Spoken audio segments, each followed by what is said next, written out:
Yeah, he has a question. No, go ahead. A question that's a little off the topic. Yeah. I was wondering, we're living in an interesting time right now. People are claiming it's the time of Mashiach. All the rabbis are saying it.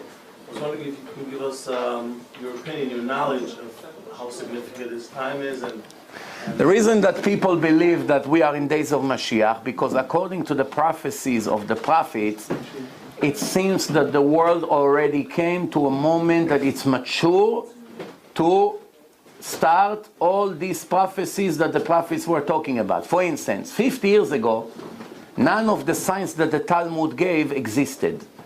The Talmud gave a list of things that would happen in days of Mashiach. All of them happened in the last 30 years. 50 years ago, none of them existed. So that means in the last 30 years, which is one generation. They want to know, like, for example. For example, the government of Israel would be a bunch of clowns and wicked people. You didn't have it 50 years ago. 50 years ago was respectable people. Today they beat up each other, cursing, spilling drinks in their face, jumping, the police come to stop. Arabs, terrorists sitting in the Knesset. So that's one of the signs. Another signs, everything will go up like crazy. Crazy inflation. They throw grapes to the water. There's plenty of grapes, but the prices of the wine constantly goes up. Daughter-in-law cannot stand their mother-in-law. When I was a kid, every daughter-in-law took care of her mother-in-law like her mother. And I promise you that's how it was. Also one of the signs that young kids, teenagers, will disrespect the old people. The old people will be afraid of the new generation. When I was a kid, everyone who got on a bus, every old man who got on a bus, 20 guys got up, or girls, please come sit. Today, the young teenagers get on a bus and they see an old man, hey, grandpa, get up, I want to sit. That's what's happening today. So many other signs. You can go, I have a lecture about it. I gave it in Toronto 2 weeks ago. You can see over there, I spoke about the signs of Mashiach. Now,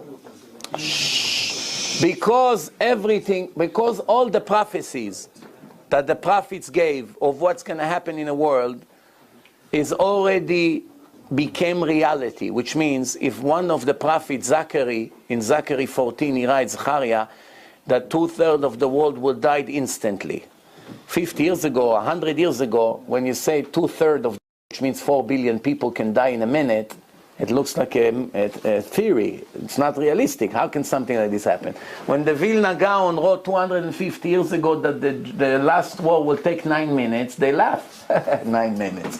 What? With rifles that we put some powder and shoot one time, and then 15 minutes prepare and shoot another bullet? How do you destroy the world, 2/3 of the world in 9 minutes? I mean, how the last war can be 9 minutes, right? But today we understand how the last war can take 9 minutes. Plus, there is a midrash that the king of Persia will start everything. And now we see that something like this is very realistic. There's a midrash that there's arguments between the Arabs and the king of Persia. As the Arabs come to take advice from Edom, the king of Persia start a war who ignite the entire world. And there's a midrash like this. So there are many prophecies. How exactly it's going to be, Hashem didn't want us to know in details.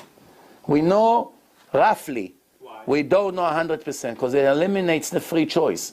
If you write the end and there's only one end, then that means there's no other possible way. But if you give 10 different possibilities, which means if you all be righteous, not one bullet will be shot. We don't need an atomic war. We don't need earthquake. It doesn't have to be. Every bad prophecy, it's conditional.